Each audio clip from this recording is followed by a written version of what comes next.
சட்டத்துக்கு கபர்ஸ்தான் வேணும். நான் சொல்லக்கூடிய விஷயம் மிகைப்படுத்தப்பட்ட விஷயம் கிடையாது. அதாவது இந்த சட்டம் நடைமுறைப்படுத்தப்பட்டுச்சுன்னு சொன்னா இன்னும் 10 வருஷத்துல நவுது பில்லா அல்லாஹ் நம்மளை எல்லாம் பாதுகாக்கணும், முஸ்லிம்களுடைய ஜனாசாக்கள் மின்மயானத்தை நோக்கி போகும். எழுதி வச்சுக்கங்க.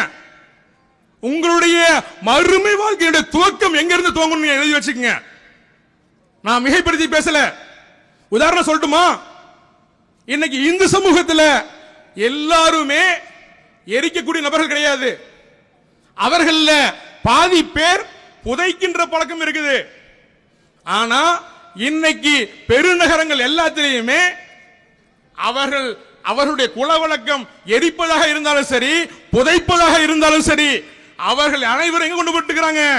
இன்னைக்கு மின்மயானத்தை நோக்கி போயிட்டு இருக்காங்க. உங்களுடைய கபிர்ஸ்தான் எல்லாம் அரசுடையாக்கப்பட்டு அவர்கள் கார்பரேட்டுக்கு தாரை வாக்குறதுக்கு அப்புறம் கபிர்ஸ்தான் இல்லைன்னா நீங்கள் மின்மயானத்தை நோக்கி போகாம வேற எங்க போக வேண்டி வரும் என்பதை நீங்க சிந்திச்சுக்கங்க.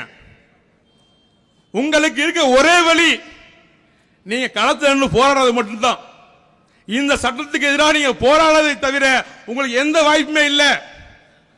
பல பேருடைய மைண்ட் வாய்ஸ் கேக்குது, எல்லாம் சரிதான் பாய், இதெல்லாம் எப்ப பேசியிருக்கணும், மசோதாவா இருக்கும் பேசியிருக்கலாமே, அப்ப நாங்க வந்திருப்போமே சொல்லி இருக்கலாம். இப்பவும் காலம் கடந்து போகல. அது சட்டமாக்கப்பட்டாலும் கூட அந்த சட்டத்தை திரும்ப பெற செய்ய வைக்க முடியும். அதற்கு மிகப்பெரிய உதாரணம் எனக்கு முன்னால் பேசிக்கிட்டவர்கள் சொன்னாங்க இல்லையா, விவசாயிகளுடைய போராட்டம் என்பது நமக்கு ஒரு மிகப்பெரிய உதாரணம். எப்படிப்பட்ட உதாரணம் தெரியுமா? அவர்கள் அரச பயங்கரவாதத்தை அடக்கப்பட்டாங்க, சிறைக்கு சென்றார்கள், பொய் வழக்கு போடப்பட்டது, தடி அடி நடத்தப்பட்டுச்சு, கண்ணீர் புலி கொண்டு வீசப்பட்டது, துப்பாக்கி சூடு நடத்தப்பட்டது. இது போன்ற பல்வேறு அரச பயங்கரவாதம் நடந்தது. இன்னொரு பக்கம் பாசிச சங் பரிவாருடைய சூழ்ச்சியினால அவருடைய போராட்டங்களுக்கு உள்ள புகுந்து பல்வேறு குழப்பங்களை செஞ்சாங்க. அப்படி போராடக்கூடிய போராளிகள் மீது ஜீப்பை ஏற்றி கொலை செய்தார்கள். இப்படிப்பட்ட பல்வேறு அடக்குமுறைகளை கடந்து 750 நபர்களுடைய உயிர்களை இழந்து ஒரு வருடம் தொடர்ந்து போராடிய விளைவு அமித்ஷா. எப்படிப்பட்ட அமித்ஷா தெரியுமா? இரும்பு மனிதர் சொல்லி எல்லோரும் சொல்லக்கூடிய அளவுக்கு அமித்ஷா என்ன சொன்னாரு? வேளாண் சட்டத்துடைய விஷயத்தில் ஒரு இன்ச்சு கூட பின்வாங்க மாட்டேன்னு சொன்னார். ஆனால் விவசாயிகளுடைய போராட்டம் என்பது அமித்ஷா மோடி வகைராக்களை பின்னங்கால் பிடரில் அடிக்க அவர்களை ஓட வைத்தது. அப்படிப்பட்ட போராட்டத்திற்கு நீங்கள் தயாராவதை தவிர வேற எந்த வழியும் உங்களுக்கு இல்லை. நீங்கள் போராடுவதற்கு வருவதற்கு உங்களை தடுப்பது எதுன்னு சொல்லி இறைவன் சொல்றான். நான் சொல்ல, இறைவன் திருமலை சொல்லும்போது சொல்றான். அத்தௌபாவுடைய 9 அத்தியாயத்தினுடைய 24 வசனத்தில் குல் இன்கான ஆபாவுக்கும், ஓ நபியே நீங்க சொல்லுங்க, உங்களுடைய தந்தையார்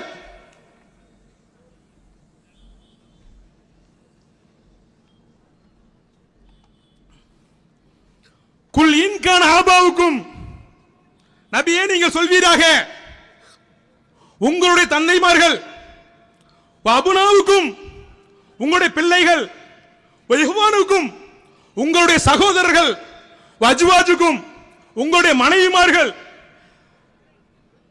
அசீரத்துக்கும் உங்களுடைய குடும்பத்தினர்கள், நீங்கள் சேர்த்து வச்சிருக்கிறீங்களே அந்த செல்வம். இப்படி 8 விஷயத்தை சொல்றான் அல்லாஹ்.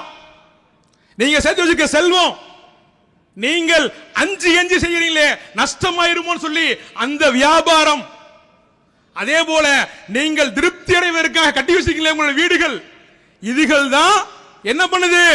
இந்த போராட்டத்திற்கு வராமல் உங்களை தடுக்குது நல்லா சொல்றான். இப்படிப்பட்ட விஷயங்கள் எல்லாம் அல்லாஹ்வையும் அவனுடைய தூதரையும் அவன் காட்டி தந்த வழியில் போராடுவதையும் விட உங்களுக்கு மிக விருப்பமானதாக இருந்தால் அல்லாஹ்வுடைய கட்டளை, அல்லாஹ்வுடைய வேதனை உங்களுக்கு வரும் என்பதை அல்லாஹ் எச்சரித்து சொல்றான். அல்லாஹ் பாவிகளான கூட்டத்தை நேர்வழி சாத்த மாட்டேன்னு சொல்றான். அப்போ இந்த போராட்டத்திற்கு வந்தா என்ன நடக்கும்? என்னையே வரும், ஈடி வரும், சிறைக்கு போக வேண்டி வரும், உங்களுடைய உயிர்களை இழக்க வேண்டி வரும். எது நடந்தாலும் நீங்கள் இந்த சட்டத்துக்கு எதிராக போராடுவது மட்டும்தான் உங்களுக்கு முன்னால் இருக்கிற ஒரே வாய்ப்பு.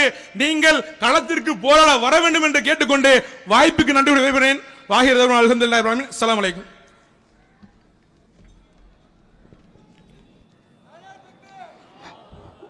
எஸ்டிபிகே கட்சியின் மாநில செயலாளர் ஏஎஸ் சஃபீக் அகமது அவர்களுக்கு திருப்பூர் மாவட்ட ஜமாஅத்துல் உலமா சபையின் சார்பாக நன்றியினை தெரிவித்துக் கொள்கிறோம். அடுத்ததாக கண்டன உரையாற்றுவதற்காக வேண்டி இந்திய யூனியன் முஸ்லிம் லீக்கின் மாவட்ட தலைவர் என் சையது முஸ்தபா அவர்களை அன்புடன் அழைக்கின்றோம்.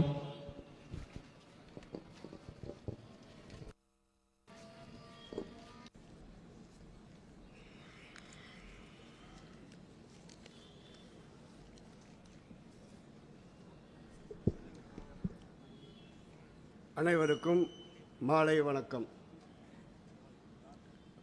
வக்பு சட்டம் சம்பந்தமாக இங்கே நடைபெறுகின்ற கண்டன கூட்டத்திற்கு தலைமையேற்றிருக்கும் மரியாதைக்குரிய அப்துல்லா அன்வாரி அவர்களே, நமது தெற்கு சட்டமன்ற உறுப்பினர் மரியாதைக்குரிய அண்ணன் செல்வராஜ் அவர்களே, திருப்பூர் பாராளுமன்ற உறுப்பினர் மரியாதைக்குரிய அண்ணன் சுப்பராயன் அவர்களே, நமது மரியாதைக்குரிய மேயர் அவர்களே, மௌலானா மௌலவி முகமது யஹ்யா அவர்களே மற்றும் ஏனைய அனைத்து கட்சிகளுடைய பொறுப்பாளர்களே,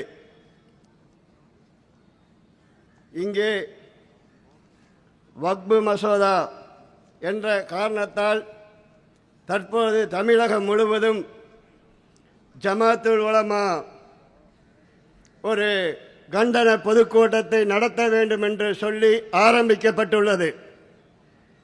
எப்படி 1857 சிப்பாய் கழகத்தை ஆரம்பிக்க வேண்டும் என்று அன்றைக்கு ஜமாத்துல் உலமா சொன்னதோ, இன்றைக்கு 170 ஆண்டுகளுக்கு பிறகு ஜமாத்துல் உலமா மீண்டும் இந்த போருக்கு தயாராகிறது என்று நீங்கள் நினைவு கொள்ள வேண்டும்.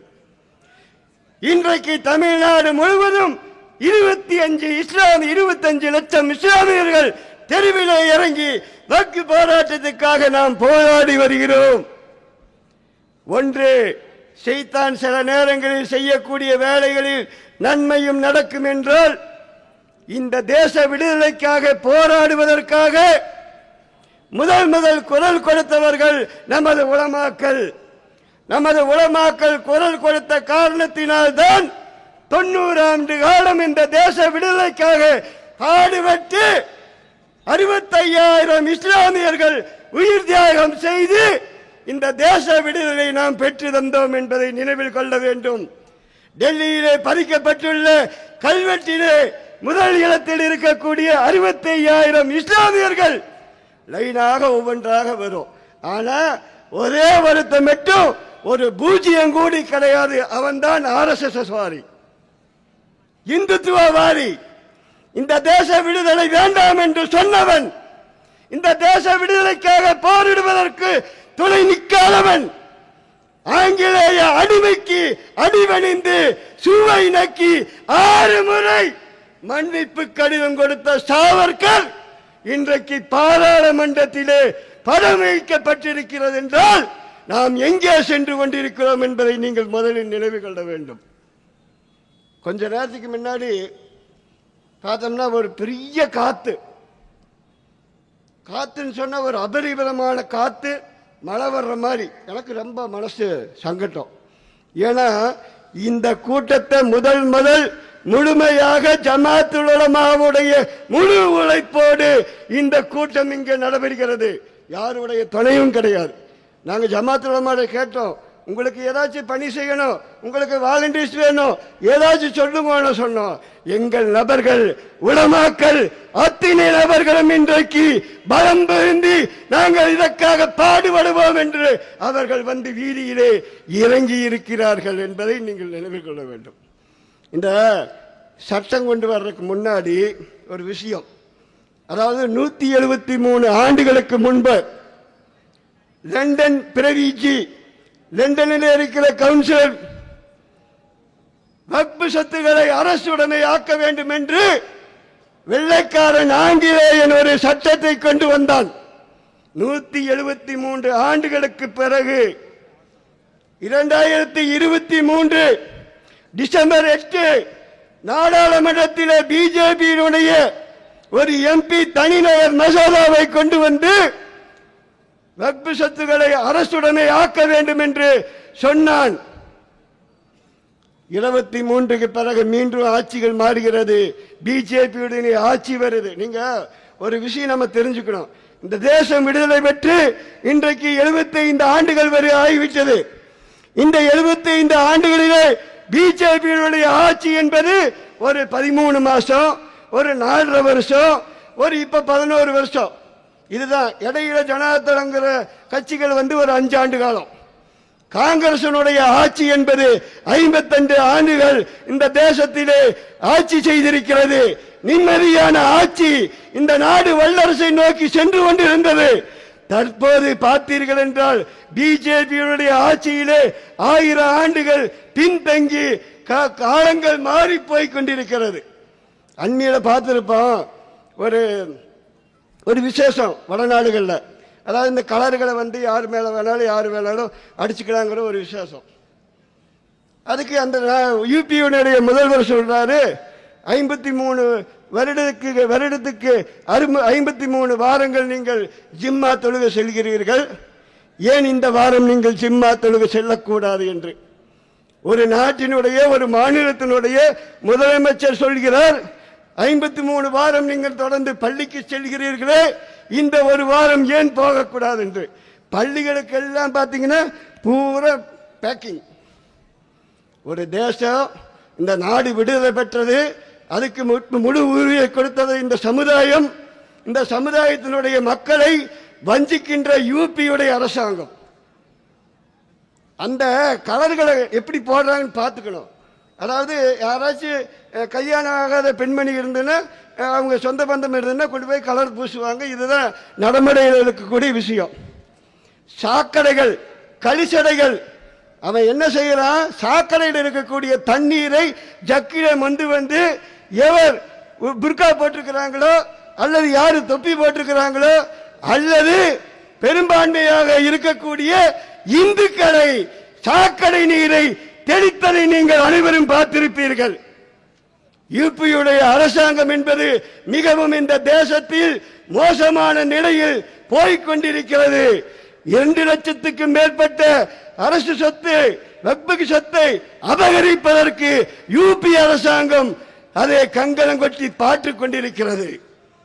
அது மட்டுமல்ல, இந்த வக்பு சட்டத்தை கொண்டு வரும்போது 1910 டிசம்பர் 28 நாக்பூர்ல வச்சு முதலாக முஸ்லீம் லீக் மாநாட்டிலே ஒரு தீர்மானத்தை கொண்டு வரப்படுகிறது. அதுல அவங்க அந்த தீர்மானத்துக்கு பிறகுதான் இந்த வக்பு சொத்து என்பது ஒரு நிலைக்கு வருகிறது. அது முடிஞ்சு இந்த தேச விடுதலை பெற்று 1954 வக்புட சொத்து அரசுடைமை, அரசுக்கு அதற்கென்று ஒரு தனி நபர்களை உருவாக்கப்படுகிறார்கள்.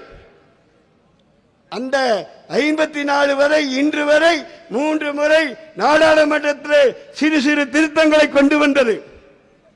ஆனால் இந்த இஸ்லாமிய சொத்து என்பது எப்படின்னு கேட்டீங்கன்னா ஒன்று தெரிஞ்சுக்கணும். ஒரு பழமொழி சொல்லுவாங்க, குலம் சொத்து சிவன் சொத்து குலநாசம், சிவன் சொத்து குலநாசம். இந்த வக்து சொத்து என்பதும் இறைவனுடைய சொத்து. அந்த சொத்தை அபகரிக்க நினைக்கிறானோ அவன் வம்சமே அழியும் என்பதை இந்த நேரத்தில் தெரிஞ்சு கொள்ள வேண்டும். ஆசைப்படுறான் அடுத்த முதலுக்கு RSS ஆசைப்படுகிறது. எப்பவுமே RSS உடைய கொள்கை எப்படின்னு கேட்டீங்கன்னா எந்த வேலையும் செய்ய மாட்டான். யாரோ பெத்த பிள்ளைக்கு இவன் தகப்பன்னு சொல்லுவான். இந்த தேச விடுதலைக்காக பாடுபட்டவர்களை விட்டுவிட்டு இன்றைக்கு நாங்கள் தான் என்று சொல்கிறார்கள் என்றால் நாடு இங்கே செல்கிறது என்பதை நீங்கள் நினைவில் கொள்ளுங்கள். ஏதோ வப்பு சட்டம் வந்து விட்டது, சிஏஏ வந்து விட்டது, முத்தலாக் வந்து விட்டது, நாம் தெருவிலே இறங்கி போராடி விட்டோம் என்பதல்ல. இந்த தேசம் மீண்டும் ஒரு விடுதலைக்காக போராடும் நிலை பிஜேபி அரசாங்கம் கொண்டு வந்து நிறுத்தும் என்பதை நினைவில் கொள்ளுங்கள். ஒன்னு ஏதோ இஸ்லாமியர்களுக்குள்ள பிரச்சனைகள் அல்ல. இஸ்லாமியர்களுடைய பிரச்சனை நபிகள் நாயகம் உருவாகி இருந்த காலத்திலே 313 நபர்களை வைத்து நடந்த யுத்தத்துக்கு பிறகு இன்றைக்கு 200 கோடி மக்கள் உலகம் முழுவதும் இருக்கிறார்கள். அவர்கள் அழிக்க முடியவில்லை, வளர்ந்து கொண்டே இருக்கிறார்கள். ஆனால் பெரும்பான்மையாக இருக்கக்கூடிய இந்தியாவில் இருக்கக்கூடிய இந்துக்களை அழிப்பதுதான் அவனுடைய நோக்கம். முதல் இஸ்லாமிய கை வைப்பாங்க, கிறிஸ்டினை கை வைப்பாங்க, தலித்துகளை கை வைப்பாங்க, இன்னும் பிற மதத்தினர ஒன்றொன்றா அழிக்கப்படுவதற்கு துணை நிற்கிறார்கள். ஒரே ஒரு விஷயம், நம்ம இந்த மக்கள் ஒரு 25-30 வயசு பசங்களுக்கு இதற்கு முன்னாடி நடந்த விஷயங்கள் தெரியாது. ஏதோ வாட்ஸ்அப்பில் பார்க்குறாங்க, பேஸ்புக்கில் பார்க்குறாங்க அப்படின்னு போயிடுறாங்க. பெரியார் அவர்கள் இந்த நாட்டிலே, தமிழகத்திலே அல்ல உலகத்துக்கே அவர் ஒரு பல்கலைக்கழகம். பெரியார் இல்லை என்றால் நாம் இங்கே இப்படி ஒரு ஒற்றுமையாக இருக்காது. தென்னகம்தான் இன்னைக்கு ஒற்றுமை. தென்னகத்தில் தான் அனைவரும் அனைத்து மதத்தினரும் ஒற்றுமையாக வாழ்ந்து வருகிறோம். வடக்கே அப்படி இல்லை, என சொல்லிக் கொடுப்பதற்கு ஆள் இல்லை. இங்கே நமக்கு ஒரு பெரியார் இருந்தது போல வடக்கே சொல்லிக் கொடுப்பதற்கு ஆட்கள் இல்லை. நீங்க ஷாபான் வழக்கு வந்துச்சு. ஷாபான் வழக்கில் அன்னைக்கு காங்கிரசினுடைய பிரதமர் அவர்கள் அதுவும் பெருமையாக 405 பாராளுமன்ற உறுப்பினர்களை கொண்ட காலத்தில் இந்திய யூனியன் முஸ்லீம் லீக்கினுடைய 2 நபர் இப்ராஹிம் சுலைமான் சேட் பனாத்வாலா, 2 நபர் தனிநபர் மசோதாவை கொண்டு 36 மணி நேரம் பாராளுமன்றத்திலே வாதாடி இறுதியாக அன்றைய பிரதமர் அவர்கள் ராஜீவ் காந்தி அவர்கள் சொன்ன ஒரே ஒரு வார்த்தை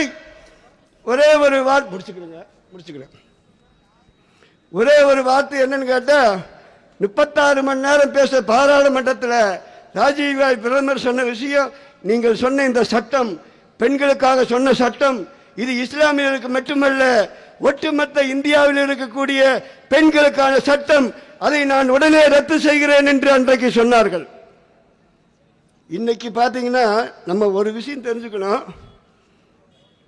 அதாவது எதிரி யாரு, துரோகி யாரு, அதை நம்ம புரிஞ்சுக்கணும். ஆனால் சில நேரங்களில் துரோகி இறைவன் அவ்வப்போது காமிச்சுக்கிட்டே இருப்பான். இவன் தாடா பார்த்துக்கிட்டா உங்களுடைய இருப்பான் துரோகின்னு சொல்லி. தேவகவுடா அவர்கள் மதசார்பற்ற ஜனதாதளம். நீங்க வைக்க வேண்டியது மத சார்புள்ள ஜனதாதளம் தான் வைக்கணும். தேவகவுடா அவருக்கு ஒரு தடவை எனக்கு அவரை வரவேற்பு கூப்பிட்டு உள்ள கொண்டு அமர வைக்கக்கூடிய ஒரு பணி எனக்கு கொடுத்தாங்க. நான் அவரை வரவேற்று உள்ள கூட்டிட்டு போய் இருக்கிறேன். அன்னைக்கு நான் ஒரு சந்தோஷப்பட்டேன். இந்த நாட்டினுடைய பிரதமரை வரவேற்று உள்ளே அமர்த்தக்கூடிய ஒரு வாய்ப்பு எனக்கு கிடைத்தது என்று நான் சந்தோஷப்பட்டேன். இன்றைக்கு நான் வெட்கப்படுகிறேன். தேவகவுடாவுடைய செயலுக்கு நான் வெட்கப்படுகிறேன். 36 மணி நேரம் 93 வயதான தேவகவுடா பாராளுமன்றத்தை விட்டு நகராமல் இந்த சட்டத்துக்காக அமர்ந்திருந்தார் என்பதை நினைவில் கொள்ளுங்கள். இது பற்றுமில்ல, அதாவது ஜெயலலிதா அம்மையார் என்னுடைய தம்பி திருமணத்துக்கு டான்ஸ் ஆட வந்தாங்க ஜெயலலிதா அப்படின்னு சொல்லி ஐயா மூப்பனார் அவர்கள் ஜெயலலிதா அம்மையாரோட கூட்டணி வைக்காம தமாகன்னு உருவாக்குனாங்க, தமிழ் மாநில காங்கிரஸ்னு உருவாக்குனாங்க. ஆனா அவருடைய புதல்வர் இன்றைக்கு அதிமுகவுடைய எம்பி பதவியை பறித்து அதை கொண்டு இன்றைக்கு இஸ்லாமியருக்கு எதிராக வாக்களித்திருக்கிறார் வாசன். அடையாளம் கொள்ளுங்கள், துரோகிகளை நீங்கள் அடையாளம் கண்டு கொள்ளுங்கள் என்பதற்காகத்தான் தமிழகத்திலே முதலமைச்சர் அவர்கள் இன்றைக்கு பாராளுமன்றத்தில் ராசா அவர்கள் இதை கொண்டு போய் சுப்ரீம் கோர்ட்டில் தாக்கல் செய்வார் என்று சொல்லி இருக்கிறார் என்றால் சொல்லி அதை நடைமுறையும் படுத்தினார். இந்திய யூனியன் முஸ்லீம் லீக்கும் இன்றைக்கு சுப்ரீம் கோர்ட்டில் இருக்கு தாக்கல் செய்யப்பட்டிருக்கிறது. நம்மளுடைய இறுதியான ஒன்றா போராட்டம் இல்லைன்னு சொன்ன கோர்ட்டை நம்புறோம். ஆனா ஒண்ணு, உண்மையிலேயே இந்த தேசத்துடைய கோர்ட்டு எப்படி இருந்தாலும் இந்த சட்ட விஷயத்தில் நமக்கு சாதகமாக வர வேண்டும் என்றால் நீங்கள் வீதியிலே இறங்கி போராடவில்லை என்றால் வரே வரும். இப்படி எல்லாமே, அதாவது மத்தியில் 22 உறுப்பினர்களை போட வேண்டும், மாநிலத்தில் 11 உறுப்பினர்களை போட வேண்டும். இதுதான் நாம்ஸ். அதில் 8 நபர்கள் முஸ்லீம்கள், மற்றவர்களை மாற்று மதத்தை சேர்ந்தவர்கள். இங்கே 11 நபர்ல 2 நபர் முஸ்லீமு, 9 நபர் மாற்று மதத்தை சேர்ந்தவர். நான் கேட்குறேன், தமிழகத்தில் வக்ஃபு போர்டு சேர்மன் எச் ராஜாவுக்கு கொடுத்தா நீங்க ஏற்றுக்கொள்வீங்களா? நாளைக்கு எச் ராஜா தான்ப்பா வக்ஃபு போர்டுக்கு சேர்மன். புரிஞ்சுக்குங்க. இதையெல்லாம் புரிஞ்சு எதிர்காலத்தில் இந்த தேச விடுதலைக்காக நாம் எப்படி முன்னோர் பாடுபட்டார்களோ இன்னைக்கு உலமாக்கள் இதை பாடுபட்டு வருகிறார்கள். அதுக்கு முழு மனதோடு இந்திய யூனியன் முஸ்லீம் லீக் முழு ஒத்துழைப்பு கொடுத்து வருகிறது என்று கூறி விடைபெறுகிறேன். நன்றி, வணக்கம்.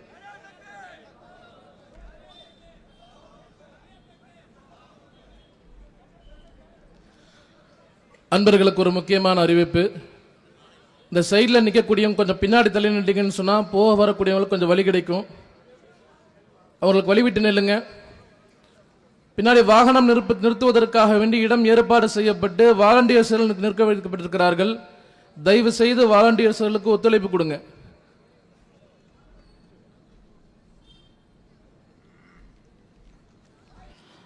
அல்ஹம்துலில்லாஹ். சிறப்பாக கண்டன உரையாற்றிய இந்திய யூனியன் முஸ்லீம் லீக்கின் மாவட்ட தலைவர் என் சையது முஸ்தபா அவர்களுக்கு திருப்பூர் மாவட்ட ஜமாஅத்துல் உலமா சபையின் சார்பாக நன்றியினை தெரிவித்துக் கொள்கிறோம். அடுத்ததாக கண்டன உரையாற்றுவதற்காக வேண்டி தமுமுகவின் மாநில செயலாளர் கோவை எம் ஷாவுல் ஹமீத் அவர்களை அன்புடன் அழைக்கின்றோம். ஸ்டேஜுக்கு பின்னால் நிறைய அன்பர்கள் நின்று கொண்டிருக்கின்றார்கள். அவர்கள் ஸ்டேஜுக்கு முன்னால் வந்து விடுமாறி கேட்டுக்கொள்கிறோம்.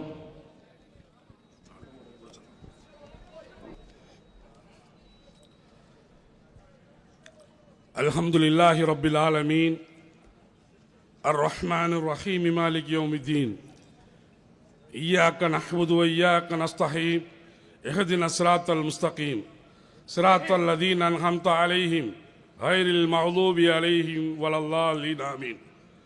வல் அஸ்ரி இன்னல் இன்சான லஃபீ ஹுஸ்ர் இல்லல் லதீன ஆமனூ வ அமிலுஸ் ஸாலிஹாத் வ தவாஸவ் பில் ஹக்கி வ தவாஸவ் பிஸ் ஸப்ர். ஸதகல்லாஹுல் அலீம். வக்ஃபு திருத்த சட்ட மசோதாவை கண்டித்து திருப்பூர் மாவட்டத்தில் ஜமாஅத்துல் உலமா சபை நடத்தக்கூடிய இந்த கண்டன பொதுக்கூட்டத்தினுடைய தலைமை பொறுப்பை ஏற்றிருக்கக்கூடிய மௌலானா மௌலவி அல்ஹாஜ் அப்துல்லா ஆலிமி அவர்களே,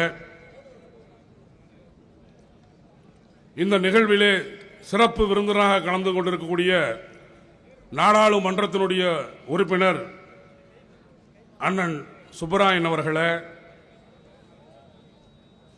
சட்டமன்றத்தின் உறுப்பினர் மற்றும் நகர்மன்றத்தினுடைய தலைவர் மற்றும் பல்வேறு ஜமாத்தினுடைய தலைவர்கள்,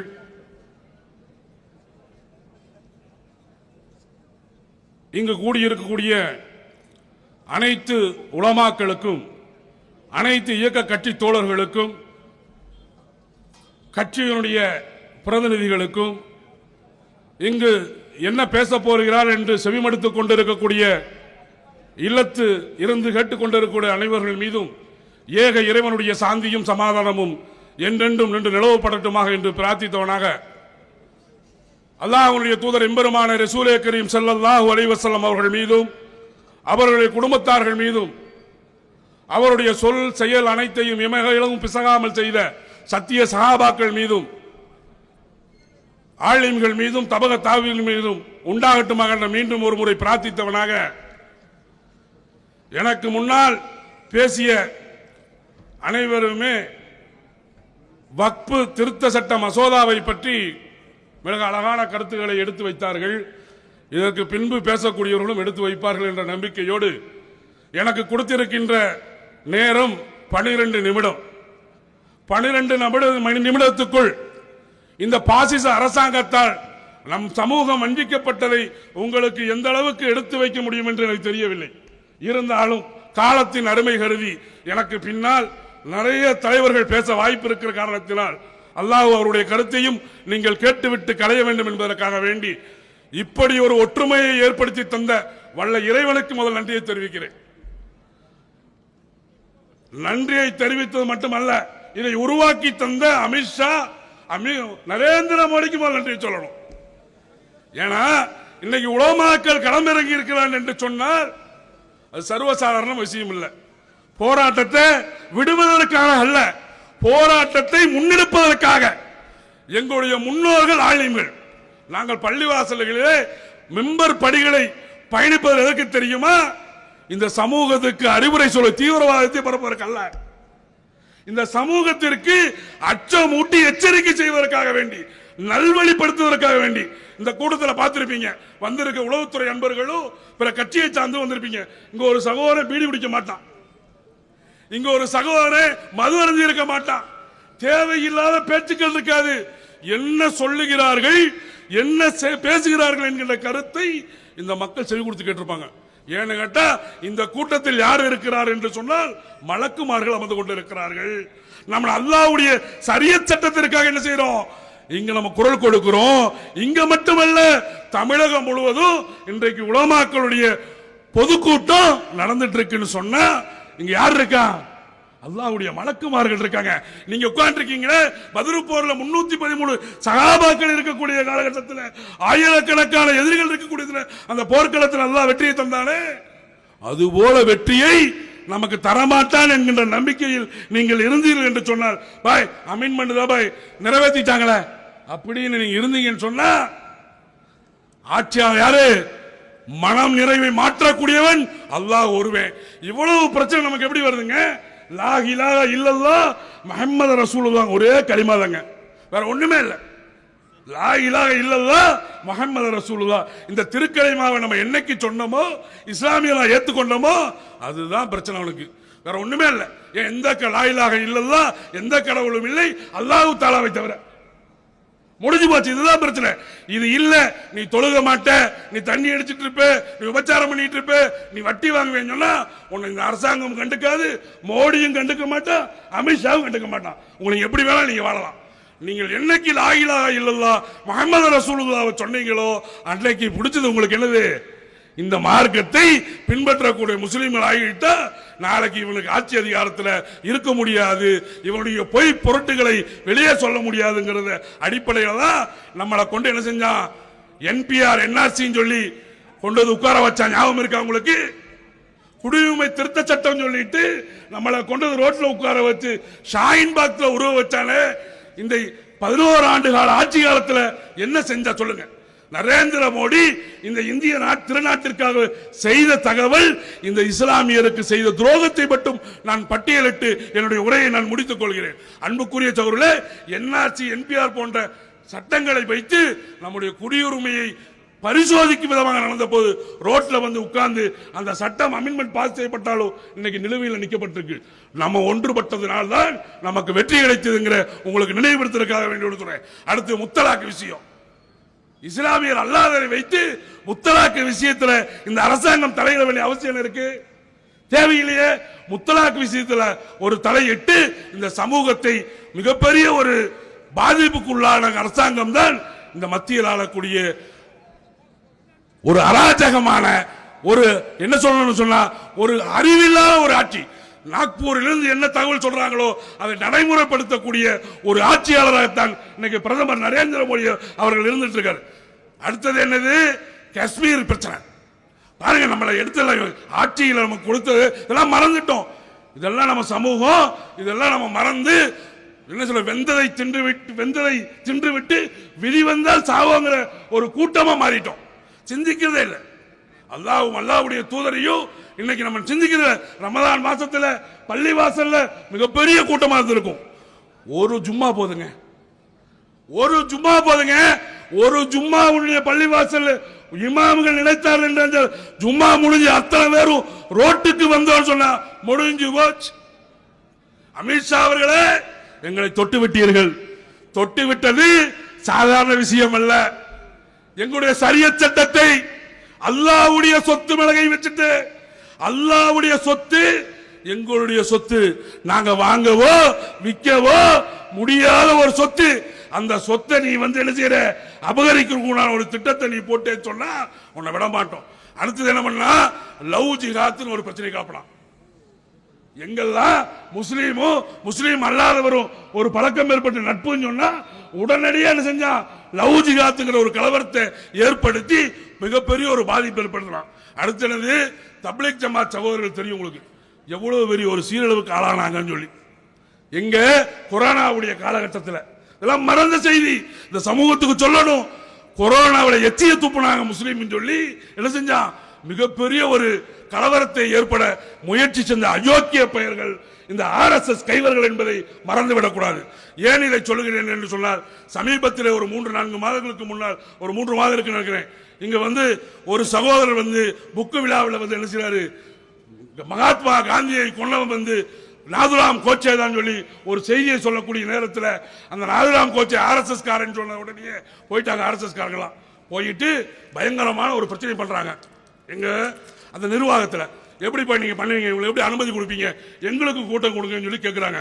நாங்க சொல்றோம்டா, RSS காரா நாங்க சொல்றோம், நாதுராம் கோச்சேங்கிறவன் தான் மகாத்மா காந்தியை சுட்டு கொன்றான், RSS காரன் தான் கொன்னா. நாங்க சொல்றோம் எப்படி கொன்னா, பைஜாமா போட்டுட்டு தொப்பி போட்டுட்டு எப்படி இஸ்மாயில் கையில பேரை குத்திக்கிட்டு சுன்னத் பண்ணிட்டு வந்து நாதுராம் கோச்சே என்ன செஞ்சான், மகாத்மா காந்தி அவர்களை இந்த நாட்டினுடைய தேசப்பிதாவை கொன்றான், RSS காரன் தான் கொன்றான், RSS காரன் தான் கொன்றான் என்று டிக்ளேர் செஞ்சு போறோம். என்னடா பண்ணுவீங்க? நீ நினைக்கிற எங்களை அழித்து விடலாம் என்று, ஒருபோதும் அது என்ன செய்யாது, நடக்காது என்பதை இந்த நேரத்தில் தெரிவித்துக் கொண்டு, இந்த சமூகத்துக்கு நமக்கு தேவை என்னன்னா கல்வி.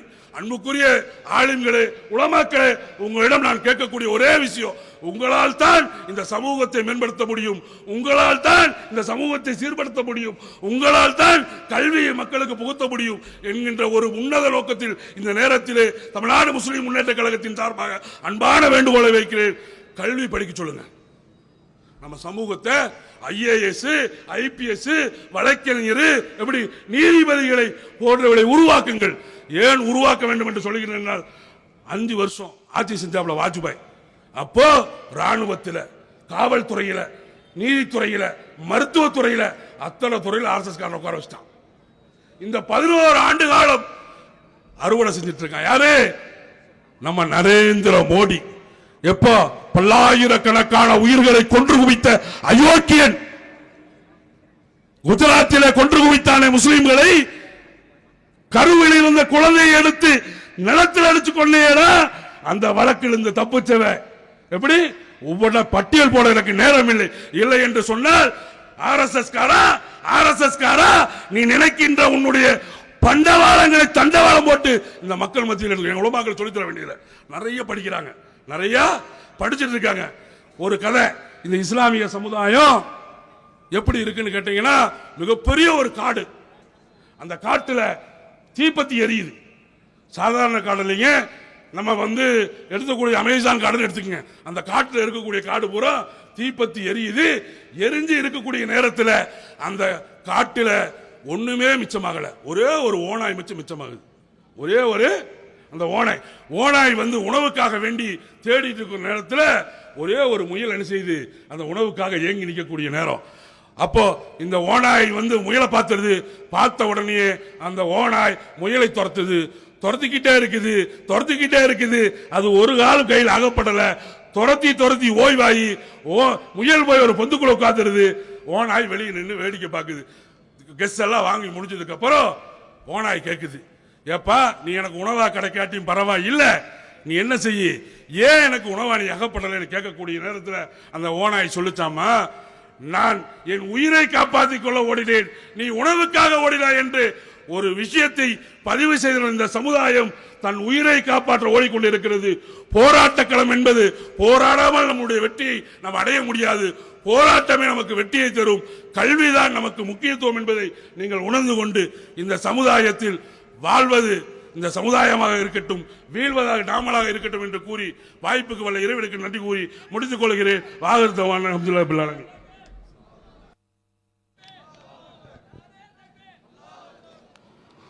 அல்ஹம்துலில்லாஹ். கண்டன உரையாற்றிய தமுமுகவின் மாநில செயலாளர் கோவை எம் ஷாவுல் ஹமீத் அவர்களுக்கு திருப்பூர் மாவட்ட ஜமாஅத்துல் உலமா சபையின் சார்பாக நெஞ்சார்ந்த நன்றியினை தெரிவித்துக் கொள்கிறோம்.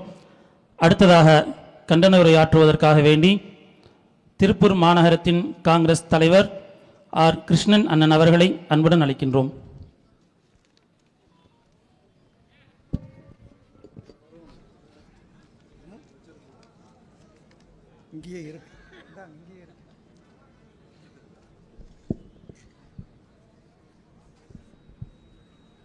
மரியாதைக்குரிய வக்ஃப் சட்ட திருத்த மசோதாவை கண்டித்து திருப்பூர் ஜமாத் உலமா சபை சார்பிலே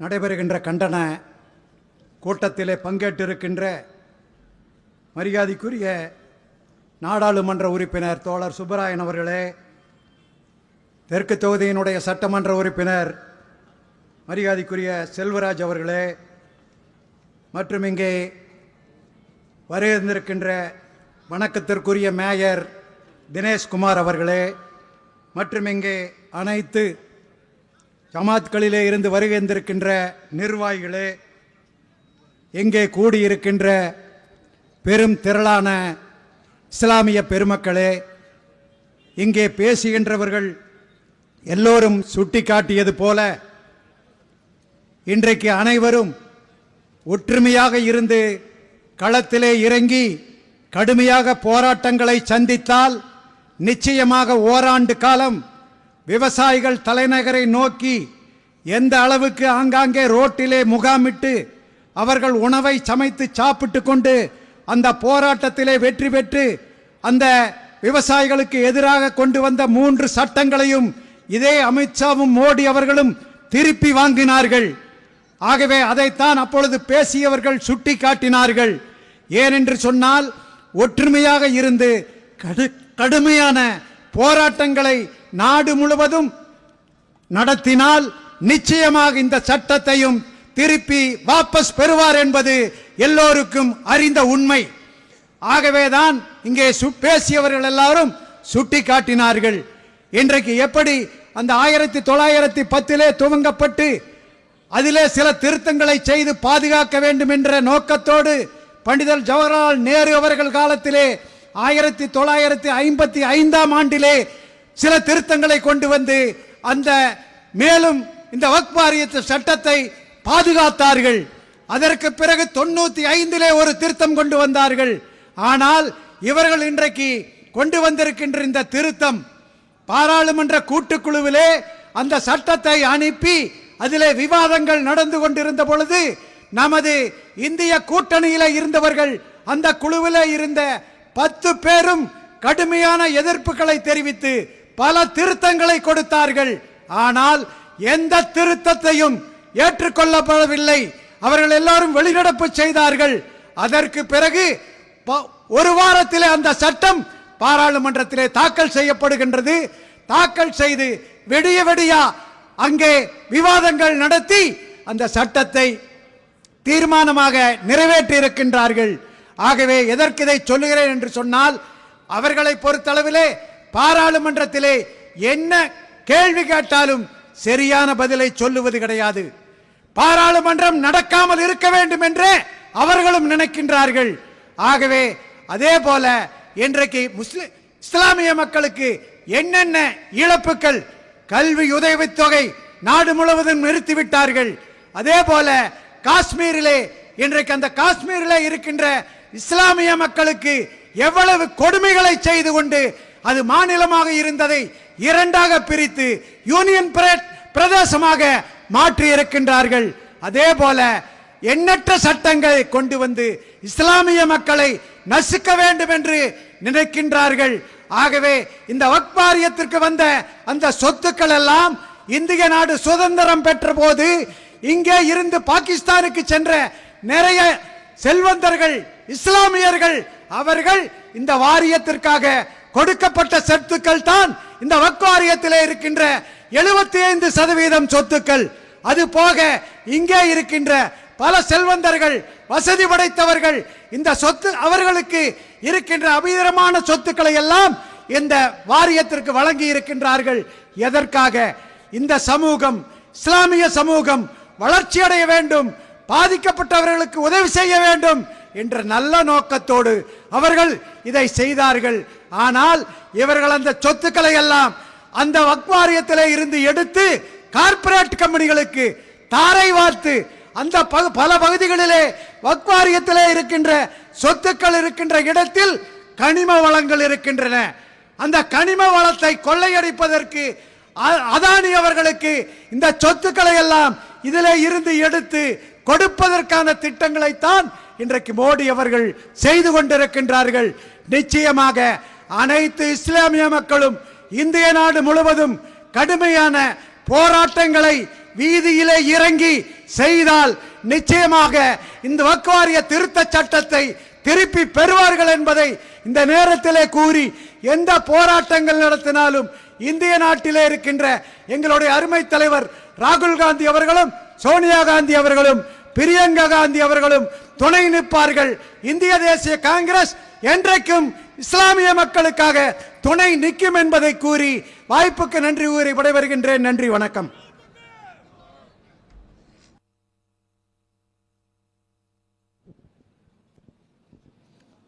அல்ஹம்துலில்லா. சிறப்பாக கண்டன உரை நிகழ்த்திய திருப்பூர் மாநகர காங்கிரசின் தலைவர் ஆர் கிருஷ்ணன் அண்ணன் அவர்களுக்கு திருப்பூர் மாவட்ட ஜமாஅத்துல் உலமா சபையின் சார்பாக நெஞ்சார்ந்த நன்றியை தெரிவித்துக் கொள்கிறோம். அடுத்ததாக முதல் தீர்மானம் வாசிப்பதற்காக வேண்டி திருப்பூர் மாவட்ட ஜமாஅத்துல் உலமா சபையின் துணைத் தலைவர் முகமது அப்பாஸ் அலி சிராஜி அவர்களை அன்புடன் அழைக்கின்றோம்.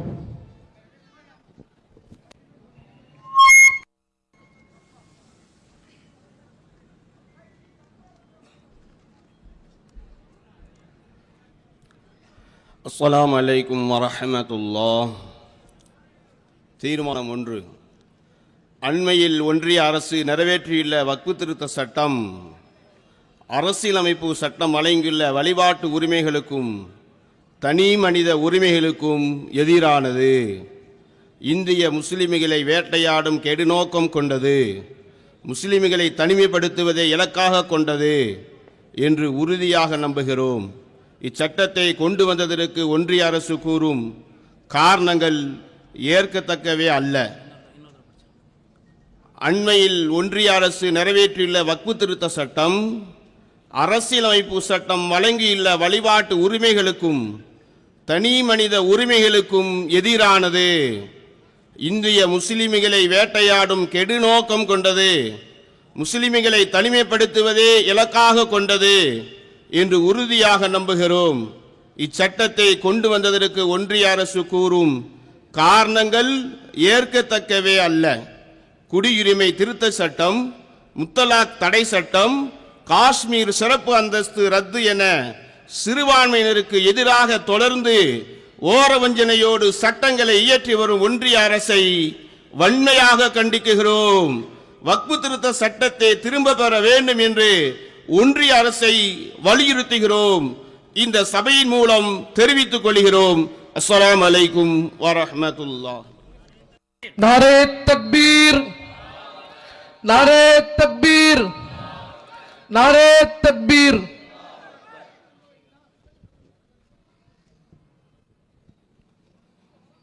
ஹசரத் அவர்களுக்கு நன்றி. அடுத்ததாக கண்டன உரையாற்றுவதற்காக வேண்டி திருப்பூர் மாநகராட்சியின் மேயர் மாண்புமிகு என் தினேஷ்குமார் அவர்களை அன்புடன் அழைக்கின்றோம்.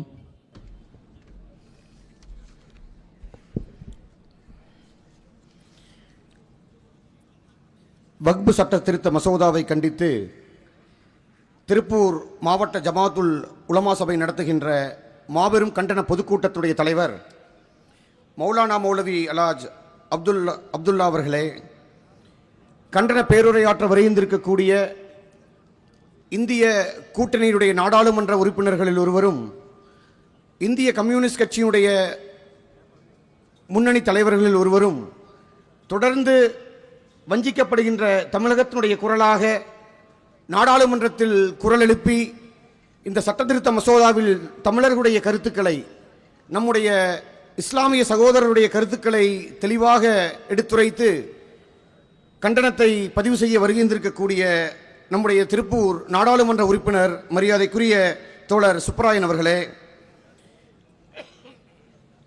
கண்டன பேருரையாற்ற வருகின்றிருக்கக்கூடிய திருப்பூர் தெற்கு சட்டமன்ற தொகுதியுடைய சட்டமன்ற உறுப்பினர் மரியாதைக்குரிய அண்ணன் க செல்வராஜ் அவர்களே, மரியாதைக்குரிய மௌலானா மௌலவி முகமது ஐயா அவர்களே,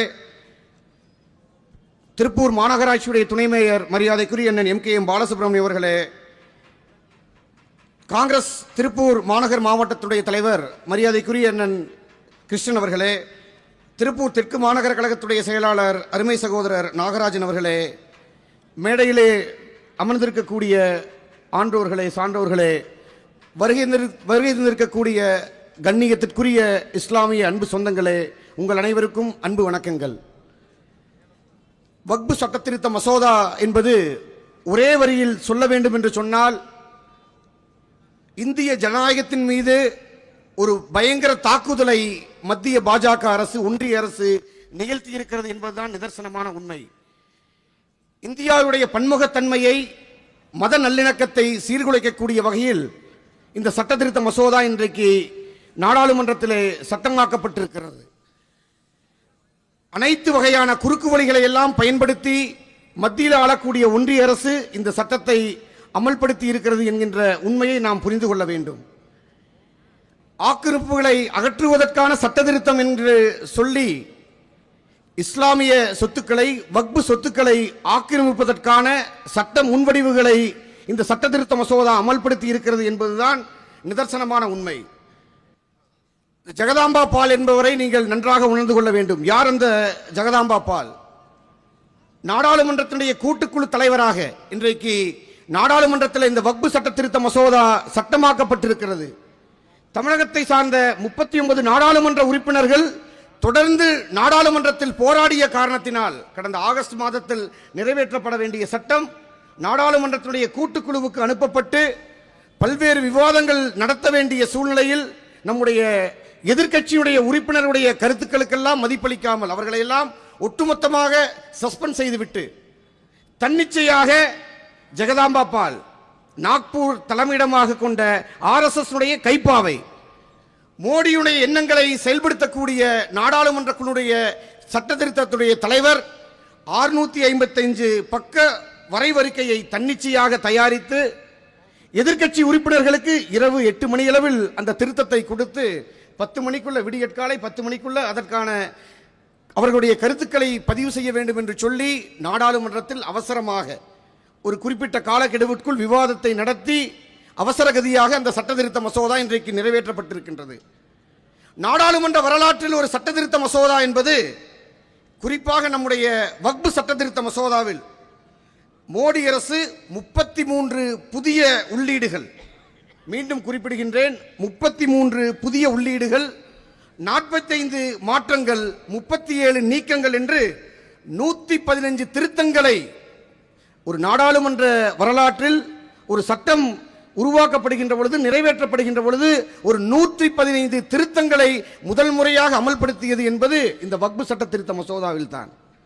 நம்முடைய எதிர்க்கட்சி உறுப்பினர்கள், இந்தியா கூட்டணியுடைய நாடாளுமன்ற உறுப்பினர்கள் முன்வைத்த 44 திருத்தங்களை எல்லாம் நிராகரித்துவிட்டு அவர்களுடைய மோடி அரசுடைய கைப்பாவைகள் முன்மொழிந்திருக்கக்கூடிய 14 திருத்தங்களை ஏற்று இந்த கூட்டுக்குழு ஒரு இறுதி அறிக்கையை தயார் செய்து நாடாளுமன்றத்தில் இந்த சட்டத்தை நிறைவேற்றி இருக்கின்றது.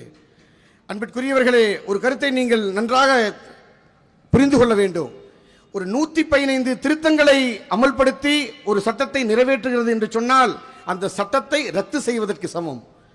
மத்தியில் ஆளக்கூடிய மோடி அரசு இந்த சட்ட திருத்தத்தை கொண்டு வருவதற்கான உள்நோக்கம் என்ன? நாடு முழுவதும் காவிமயமாக்க வேண்டும் என்கின்ற நாக்பூர் RSS உடைய கொள்கைகளை செயல்படுத்தக்கூடிய அவர்களுடைய திட்டம்தான் இந்த சட்ட திருத்த மசோதா. ஒட்டுமொத்த இஸ்லாமியருடைய உரிமைகளை முடக்குவது. இன்னும் எனக்கு முன்னர் பேசியவர்களும் நம்முடைய நாடாளுமன்ற உறுப்பினரும் சட்டமன்ற உறுப்பினரும் இந்த சட்ட திருத்த மசோதாவை பற்றி உங்களிடத்தில் மிக தெளிவாக எடுத்துரைக்க இருக்கின்றார்கள். குறிப்பாக ஒரு 7 பாதிப்புகளை இந்த சட்ட திருத்த மசோதா இன்றைக்கு இஸ்லாமியர்களுக்கு இழைக்க இருக்கிறது என்பதை நான் கோடிட்டு காட்ட விரும்புகின்றேன். இன்னும் குறிப்பாக நம்முடைய மாண்புமிகு தமிழ்நாடு முதலமைச்சர் திராவிட மாடல் ஆட்சியுடைய நாயகர் கடந்த மாதம் 27ஆம் தேதி சட்டமன்றத்தில் ஒரு தீர்மானத்தை கொண்டு வந்து மத்தியில் நிறைவேற்றக்கூடி இருக்கக்கூடிய இந்த வக்ஃப் சட்டத்திருத்த மசோதாவுக்கு எதிராக ஒரு தீர்மானத்தை கொண்டு வந்திருக்கின்றார். தொடர்ந்து திராவிட முன்னேற்ற கழகம் இஸ்லாமியர்களுக்கு அரணாக இஸ்லாமியருடைய உரிமைகளை மீட்டெடுக்கக்கூடிய வகையில் இன்றைக்கு ஒரு கூட்டணியை அமைத்திருக்கின்றார்கள். பாஜகவோடு அதிமுக கைகோர்த்திருக்கிறது. குடியுரிமை சட்டம் முன்மொழிந்து வந்தபோது அந்த சட்டத்தை அமல்படுத்திய போது ஆட்சியில் இருந்தது அதிமுக. அன்றைக்கும் எடப்பாடி பழனிசாமி அவர்கள் எந்த இஸ்லாமியர்கள் குடியுரிமை சட்டத்தால் பாதிக்கப்படுகிறார்கள் என்று கேள்வியை எழுப்பியவர் எடப்பாடி என்பதை நான் இங்கே கோடிட்டு காட்ட விரும்புகின்றேன். அதிமுகவுடைய நிலைப்பாடு என்ன?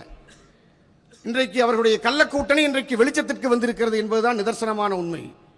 நம்முடைய மாண்புமிகு தமிழ்நாடு முதலமைச்சர் திராவிட முன்னேற்ற கழகத்துடைய தலைவர் தொடர்ந்து தமிழ்நாடு போராடும், தமிழ்நாடு வெல்லும் என்கின்ற ஒரு அறிவிப்பை வெளியிட்டு பல்வேறு போராட்டங்களை மத்திய அரசு தொடர்ந்து தமிழகத்திற்கு இழைத்து வரக்கூடிய அநீதிகளுக்கெல்லாம் எதிர்ப்பாக பல்வேறு போராட்டங்களை தொகுதி மறுவரை என்கின்ற பெயரில் தமிழர்களுடைய உரிமைகளை நசுக்கக்கூடிய பாஜக அரசுக்கு எதிராக தொடர் போராட்டங்கள், தமிழகத்திற்கு வரவேண்டிய நிதியை முறையாக வழங்கிட வேண்டும் என்று தொடர்ந்து போராட்டங்கள், இப்படி பல்வேறு போராட்டங்களை நம்முடைய திராவிட முன்னேற்ற கழகத்துடைய தலைவர் அவர்கள் முன்னெடுத்திருக்கின்றார். இந்த வக்ஃப் சட்ட திருத்த மசோதாவிற்கும் நம்முடைய நாடாளுமன்ற உறுப்பினர் அண்ணன் ராசா அவர்கள் பேசுகின்ற பொழுது மிக தெளிவாக குறிப்பிட்டிருக்கின்றார். இந்த தீர்மானம் நிறைவேற்றுகின்ற பொழுது ஒரு அறிக்கை இன்றைக்கு தாக்கல் செய்யப்பட்டிருக்கின்றது. எப்படி திராவிட முன்னேற்ற கழகம் குடியுரிமை சட்டத்திற்கு எதிராக சட்ட போராட்டத்தை நீதிமன்றத்தில் வழக்கு தொடர்ந்து இன்றைக்கு அந்த போராட்டத்தை தொடர்ந்து கொண்டிருக்கிறதோ அதே போன்று ஒரு சட்ட போராட்டத்தை திராவிட முன்னேற்ற கழகம் முன்னெடுக்க இருக்கின்றது என்பதை நீங்கள் கவனத்திலே கொள்ள வேண்டும். நாடாளுமன்ற உறுப்பினர் அண்ணன் சிவா அவர்கள் பேசியதை குறிப்பிட்டு நான் விடைபெற வேண்டும் என்று எண்ணுகின்றேன். ஒன்றிய பாஜக அரசுக்கு காதுகள் இருந்தாலும் எதிர்க்கட்சியுடைய குரல்கள் கேட்காது. பாஜக அரசுக்கு காதுகள் இருந்தாலும் எதிர்க்கட்சியுடைய குரல்கள் கேட்காது. கண்கள் இருந்தாலும் துன்பப்படுபவர்களை பார்க்காது. எதிர்க்கட்சி உறுப்பினர்களை தூற்றுவதற்கு மட்டுமே பாஜக அரசு வாயிருக்கிறது. ஒடுக்கப்பட்டவர்களுக்கு எதிராக அதிகாரங்களை கட்டவிழ்த்து விடுவதற்காக அவர்களுக்கு கைகள் இருக்கிறது. தொடர்ந்து போராட்ட களத்தை தீவிரப்படுத்துவோம். திராவிட முன்னேற்ற கழகம் என்றென்றைக்கும் இஸ்லாமியருடைய அரணாக அவர்களுடைய பாதுகாவலனாக தொடர்ந்து போராட்ட களத்தில் உங்களோடு இணைந்து உங்களுடைய உரிமைகளை மீட்டெடுப்பதற்காக தொடர்ந்து போராடும். தமிழ்நாடு போராட்டட்டும், தமிழ்நாடு வெல்லட்டும் என்று சொல்லி வாய்ப்புக்கு நன்றி கூறி விடைபெறுகிறேன். நன்றி.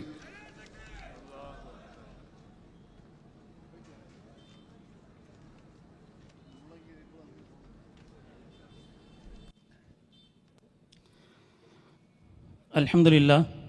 சிறப்பாக கண்டனுரையாற்றிய திருப்பூர் மாநகராட்சியின் மேயர் மாண்புமிகு என் தினேஷ்குமார் அவர்களுக்கு திருப்பூர் மாவட்ட ஜமாஅத்துல் உலமா சபையின் சார்பாக நெஞ்சார்ந்த நன்றியை தெரிவித்துக் கொள்கிறோம். அடுத்ததாக 2வது தீர்மானத்தை வாசிப்பதற்காக வேண்டி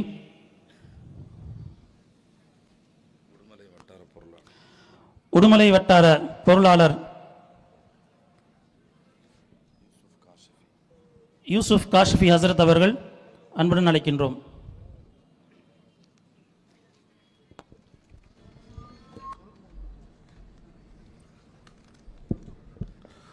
அஸ்ஸலாமு அலைக்கும் வரஹ்மத்துல்லாஹி தஆலா வபரகாத்துஹு.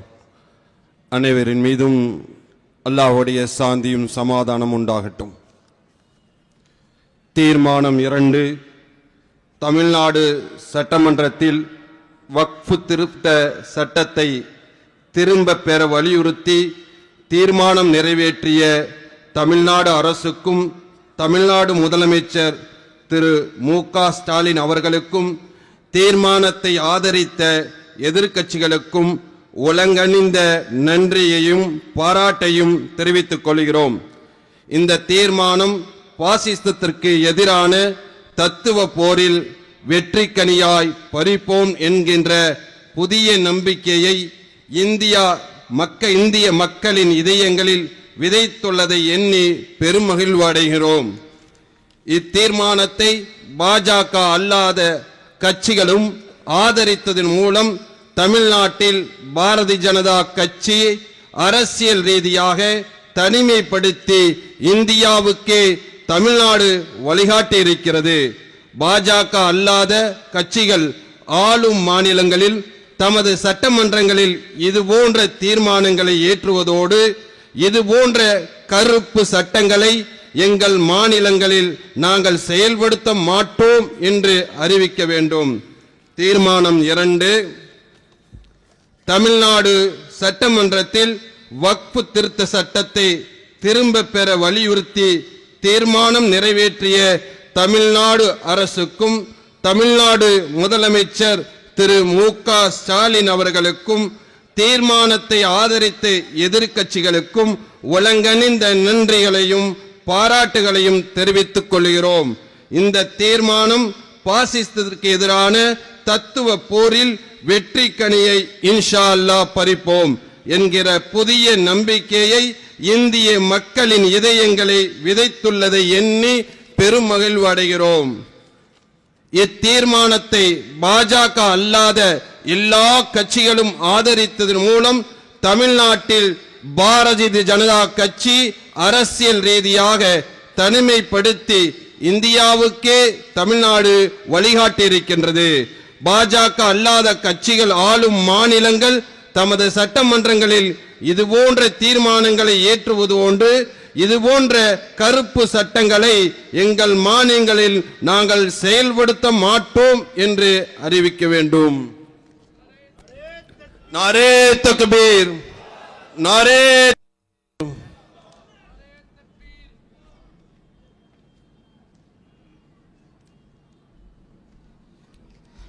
ஹசரத் அவர்களுக்கு நன்றி. அடுத்ததாக கண்டன உரையாற்றுவதற்காக வேண்டி திருப்பூர் சட்டமன்ற உறுப்பினர் மாண்புமிகு க. செல்வராஜ் அண்ணன் அவர்களை அன்புடன் அழைக்கின்றோம்.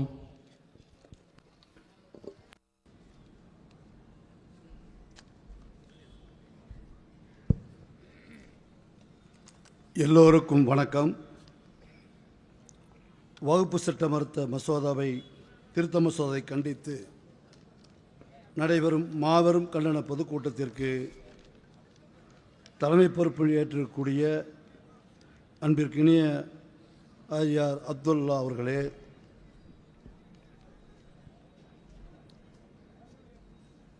இறுதியில் கண்டன உரை ஆற்றக்கூடிய நம்முடைய பெரும் மதிப்பிற்குரிய நாடாளுமன்ற உறுப்பினர் அண்ணன் சுப்பராயன் அவர்களே, அன்பிற்குரிய மௌலானா முகமது ஆஜி அவர்களே, இங்கே எனக்கு முன்னால் பேசி சென்றிருக்கக்கூடிய மாநகராட்சியுடைய மேயர் தம்பி தினேஷ்குமார் அவர்களே, காங்கிரஸ் கட்சியினுடைய தலைவர் கிருஷ்ணன் அவர்களே, நாகராஜ் அவர்களே, நிறைய பெயர்கள் இங்கே குறித்து கொடுத்திருக்கின்றார்கள்.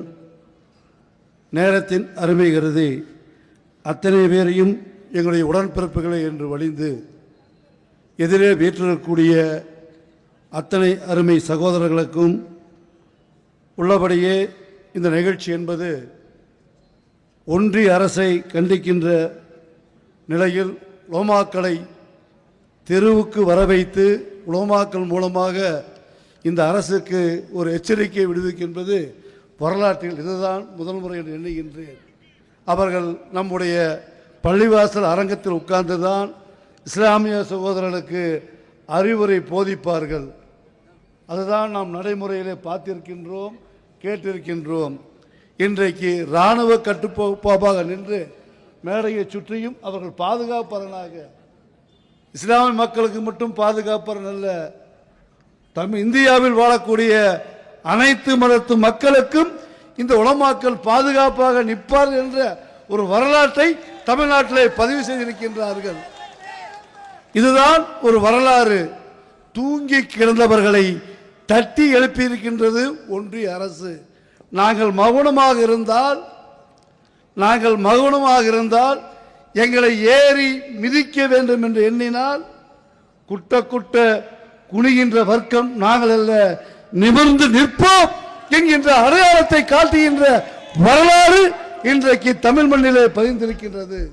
அமைதி காப்போம், அமைதி காப்போம், சமுதாய ஒற்றுமையை காப்போம், மத நல்லிணக்கத்தோடு வாழ்வோம் என்று 1000 ஆண்டுகளில் இந்த மண் தோன்றிய காலத்திலிருந்து மனித நேயத்தோடு மாமா மாப்பிள என்ன மச்சா சவுக்கியமா, நாங்க பார்த்தா என்ன மாப்பிள சவுக்கியமா, மாமு சவுக்கியம்.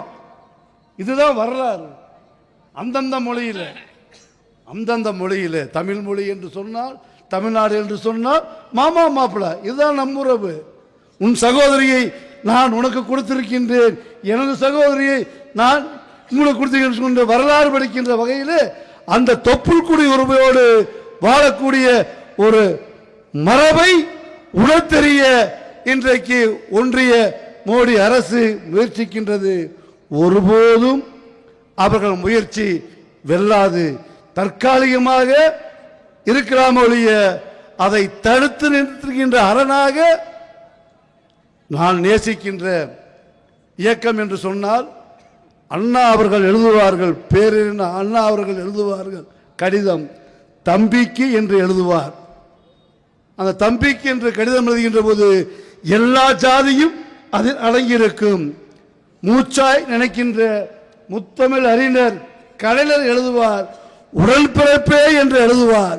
உடன்பிறப்பே என்று எழுதுகின்ற பொழுது அது எல்லாமே உள்ளடக்கி, எல்லா ஜாதியும் அது உள்ளடக்கி இருக்கும்.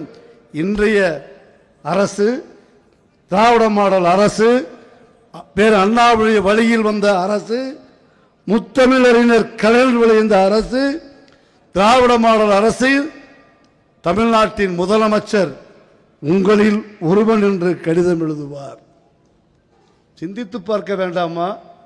அது திராவிட முன்னேற்ற கழகத்தின் உங்களில் ஒருவன் என்று எழுதவில்லை. ஒட்டுமொத்த சமூகத்திற்கும் அவர்கள் சொல்கின்ற அறிவுரைகள், அவர்கள் எடுத்து வைக்கின்ற முன்னெடுப்புகள், கோடான கோடி கொண்ட திராவிட முன்னேற்ற கழகத்தின் தொண்டர்கள், திராவிட முன்னேற்ற கழகத்தின் தலைமை என்ன கட்டளை இருக்கின்றதோ அந்த கட்டளைக்கு அரணாக இந்த மக்களுக்கு பாதுகாப்பாகத்தான் காலங்காலமாக நின்று கொண்டிருக்கின்றார்கள். இந்த மண்ணும் இந்த பூமியும் அழிகின்ற வரையில் திராவிட முன்னேற்ற கழகம், திராவிட மாடல் ஆட்சி, இன்றைய ஆட்சியின் தலைவர் நம்முடைய தமிழகத்தின் முதல்வர் சும்மா இருக்கல. இதை நோன்றாங்க போது 2வது முறையா சட்டமன்றத்தில் இந்த சட்ட திருத்தத்திற்கு எதிர்ப்பு தெரிவித்து தீர்மானத்தை நிறைவேற்றி இருக்கின்றார். அந்த தீர்மானத்தை நிறைவேற்றுகின்ற அங்கமாக சட்டமன்ற உறுப்பினராக உங்களால் பெரும்பான்மையாக தேர்ந்தெடுக்கப்பட்ட நான் அதற்கு கைதொக்கின்ற வாய்ப்பை பெற்றவன் என்ற முறையிலே என்றென்றும் இந்த இயக்கம் உங்களுக்கு கடமைப்பட்டு இருக்கும். ஆகவே அஞ்சுவது தேவையில்லை.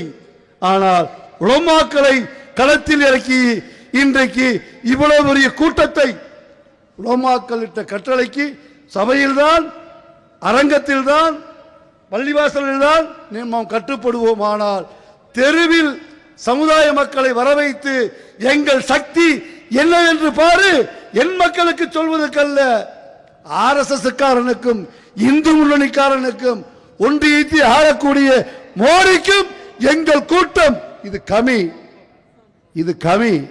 இன்னும் எங்களை நசுக்க நினைத்தால் எங்கள் வீட்டு பெண்களும் தெருவில் இறங்கி போராடுவார்கள் என்பதை கடந்த முறை நிரூபித்திருக்கின்றோம். இந்த முறையும் அது வராமல் பாதுகாக்க வேண்டும் என்கின்ற எச்சரிக்கை உணர்வைத்தான் இந்த கண்டன பொதுக்கூட்டம் அடையாளம் காட்டுகின்றது. ஆகவே ஒட்டு கேட்கக்கூடிய மத்திய உளவுத்துறையின் போலீஸ் அவர்களே, தமிழகத்தின் உளவுத்துறை போலீஸ் சொல்லிவிடும், மத்திய உளவுத்துறை சேர்ந்த போலீஸுக்கு நாங்கள் சொல்வதெல்லாம் நாங்களும் முஸ்லிம்கள் தான், நாங்களும் முஸ்லிம் சகோதரர்கள் தான், அவர்களோடு கைகோர்த்து களத்தில் இறங்கி போராடுகின்ற பொழுது முன்வரிசையில் நாங்களும் இருப்போம் என்று சொல்லி விடைபெறுகிறேன். நன்றி, வணக்கம்.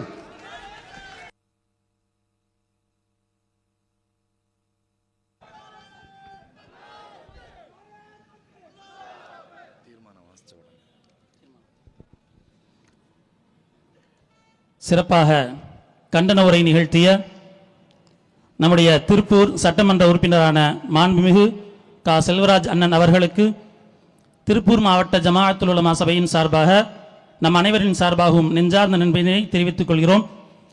அடுத்ததாக பொதுக்கூட்டத்தினுடைய 3வது தீர்மானம்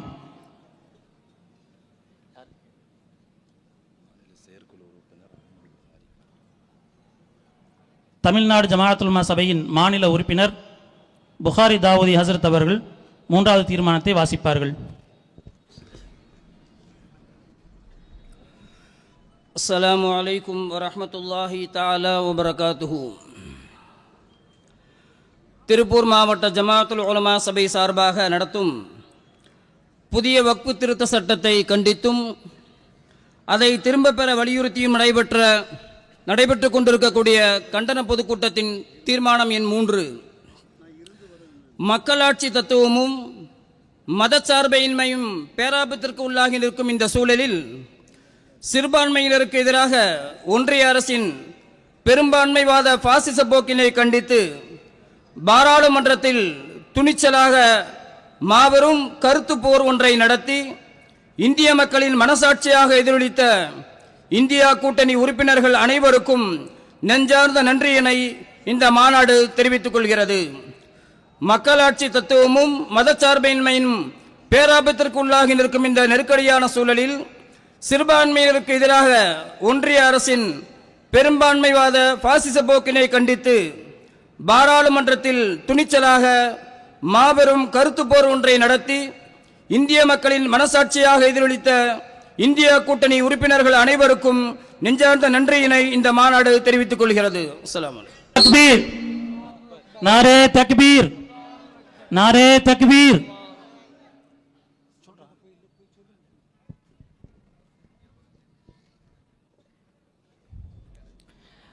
அல்ஹம்துலில்லாஹ். அடுத்ததாக வக்ஃபு திருட்டு மசோதாவை நாடாளுமன்றத்தில் விவாதத்திற்கு கொண்டு வருகின்ற பொழுது தன்னுடைய கருத்தை ஆழமாய் பதிவு செய்து பாசிசத்திற்கு பெரும் இடைஞ்சலை கொடுத்த மதிப்பிற்கும் பெரும் மரியாதைக்கும் உரித்தான திருப்பூர் நாடாளுமன்ற உறுப்பினர் தோழர் கே சுப்ராயன் அவர்களை அன்புடன் அழைக்கின்றோம்.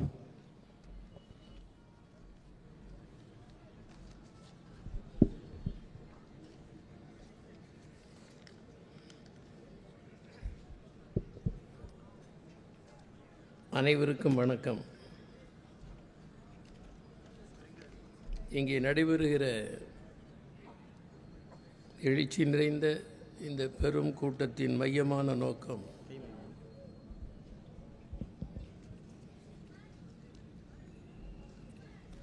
ஒன்றிய அரசால் நிறைவேற்றப்பட்டுள்ள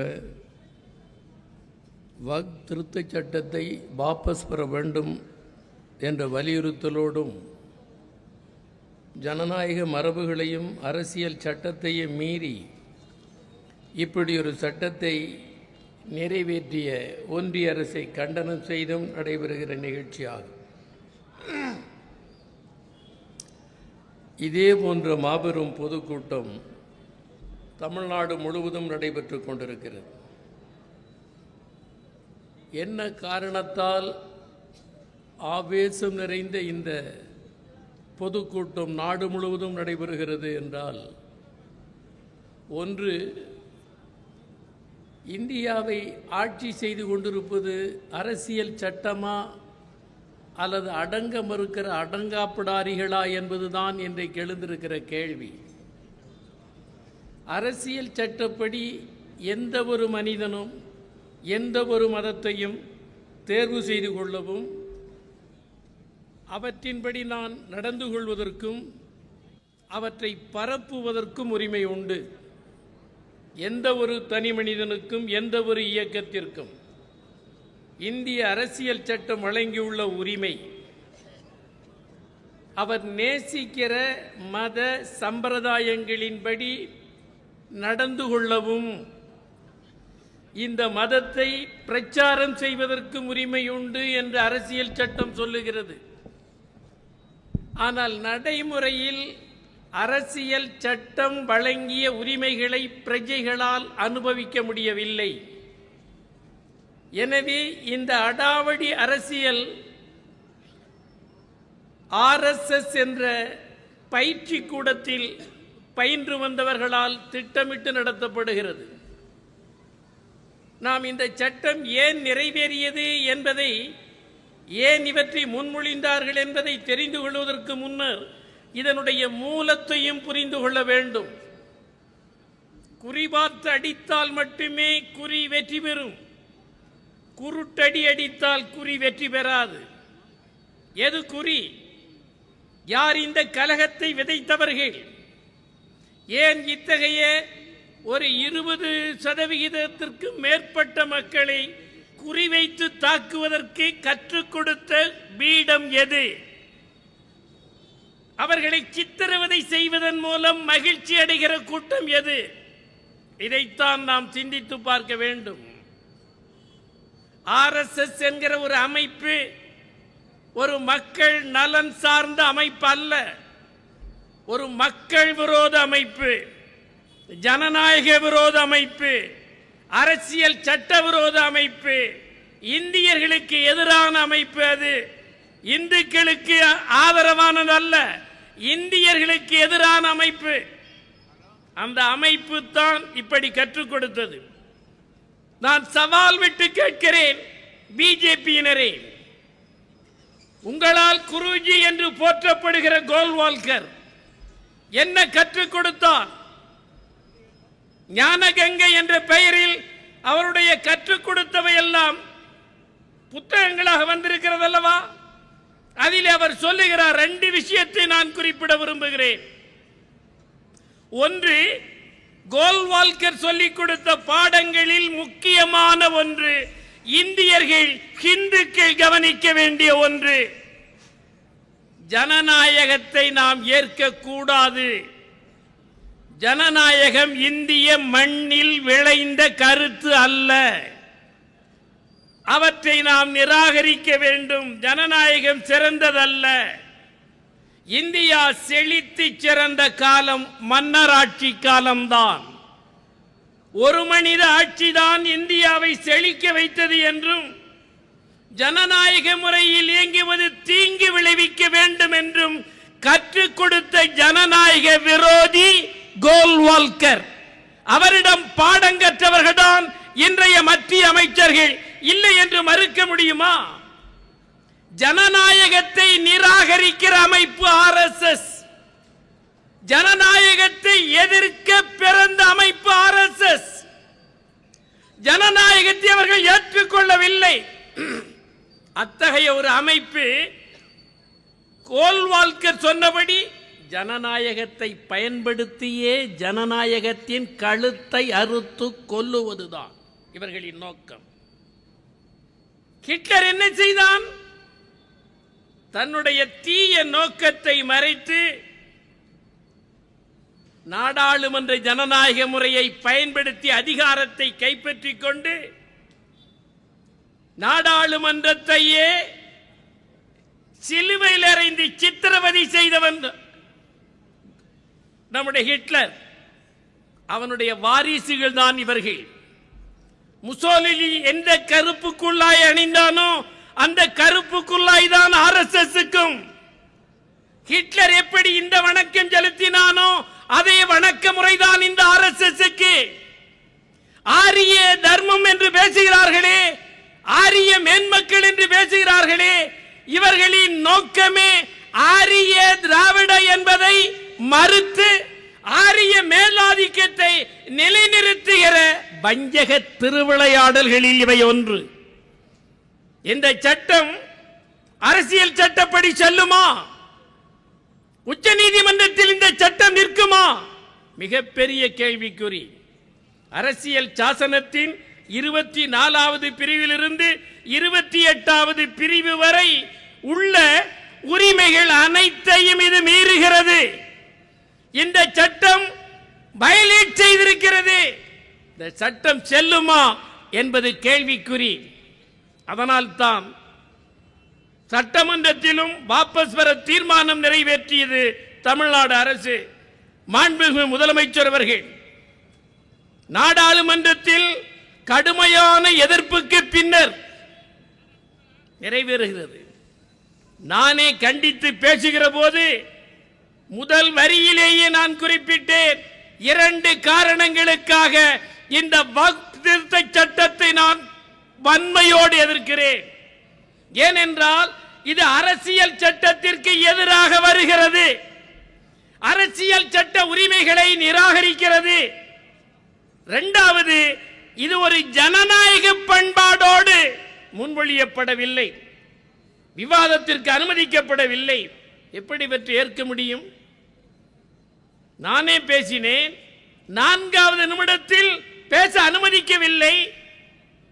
ஜனநாயக அரசியல் அமைப்பில் சட்டம் இயற்றுவதுதானே முக்கியம். ஒரு சட்டத்தை எவ்வாறு இயற்ற வேண்டும்? ஆளுகிற கட்சி சட்டத்தை மசோதாவாக முன்மொழிகிற போது அவை குறைபாடு இல்லாமல் சட்டம் நிறைவேற வேண்டும். அதற்கு என்ன செய்ய வேண்டும்? விரிவான ஆழமான விவாதம் நடத்தப்பட வேண்டும். நான் பேசிய 4வது நிமிடத்திலேயே மைக் ஆஃப் செய்து விட்டார்கள். நான் சொன்னேன், இந்த 2 காரணங்களால் நிராகரிப்பதோடு இந்த அரசுக்கு ஒரு தீய குணம் இருக்கிறது. பிஜேபி RSS ஆல் அரசியல் களத்தில் அண்ணல் காந்தியடிகளை சுட்டு கொல்லப்பட்ட பிறகு நாட்டு மக்கள் வேட்டையாடிய ஒரு தீய சக்தி RSS. அந்த RSS தன்னுடைய அரசியல் முகமாக தோற்றுவித்ததுதான் பாரதிய ஜனசங். அதனுடைய நீட்சிதான் பாரதிய ஜனதா கட்சி. இவர்களின் நோக்கம் ஜனநாயகத்தை ஏற்கவில்லை என்பதற்கு நானே உதாரணம். பேச அனுமதிக்கவில்லை. நான் சொன்னேன், ஒரு ஜனநாயக அரசியலமைப்பில் சட்டத்தை அவசரகதியில் நிறைவேற்றக்கூடாது, முடியாது. எழுத்தெண்ணி கமா ஃபுல் ஸ்டாப் எண்ணி விவாதிக்க வேண்டும். விவாதித்ததற்கு பின்னர் தான் சட்டம் நிறைவேற வேண்டும். அவசர கதியில் நிறைவேற்றுவதற்கு பெயர் சட்டம் அல்ல, அநீதி. அது நீதி சார்ந்தது அல்ல. ஆனால் இவர்கள் அதை ஏற்கவில்லை. அதைத்தான் எனக்கு முன்னர் பேசிய காங்கிரஸ் தலைவர் கிருஷ்ணன் கூட குறிப்பிட்டார்கள். எந்த திருத்தமும் ஏற்றுக்கொள்ளப்படவில்லை. எந்த திருத்தம் முன்மொழிந்தாலும் எதிர்க்கட்சிகளை நிராகரித்தார்கள். என்ன ஆட்சி இது? புல்டோசர் ஆட்சி தான் நடந்து கொண்டிருக்கிறது. நான் இன்னும் தெளிவாக குறிப்பிட விரும்புகிறேன், இந்த ஆட்சி தண்டிக்கப்பட வேண்டிய, தப்பி பிழைத்துக் கொண்டிருக்கிற ஆட்சி என்பதற்கு உச்ச நீதிமன்றத்தின் 2 விஷயங்கள் உதாரணங்கள். என்ன சொல்லிட்டு சமீபத்தில் ஒன்று, உச்ச நீதிமன்றம் கடந்த 15 தினங்களுக்கு முன்னர் உத்தரப்பிரதேஷ் அங்கே ஆண்டு கொண்டிருப்பவர் ஒரு காவி தரித்த சன்னியாசி.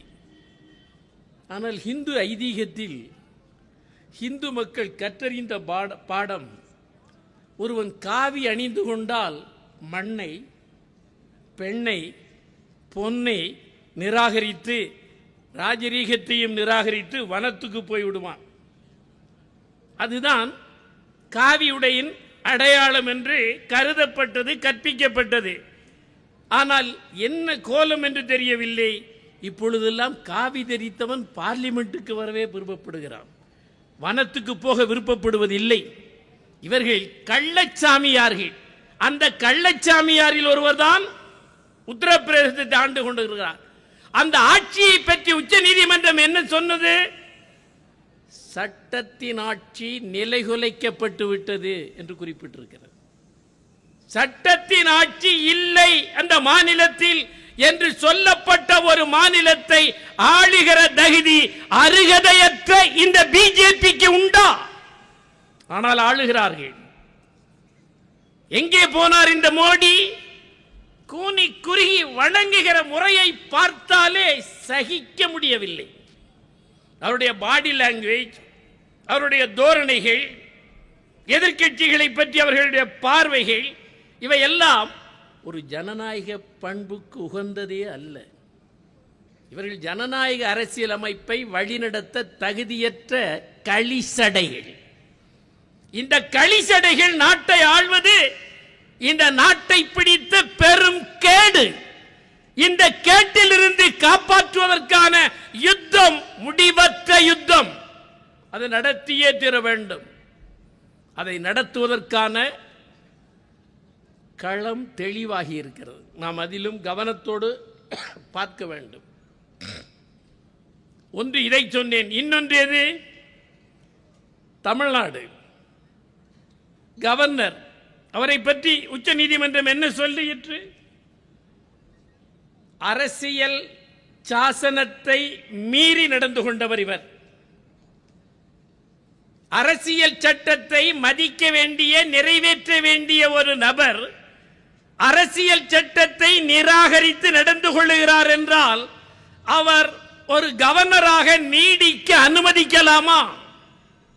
எவ்வளவு வேகமாக குடியரசுத் தலைவர் கையெழுத்து போட்டார் இந்த வக்ஃப் சட்டத்திற்கு, திருத்த சட்டத்திற்கு.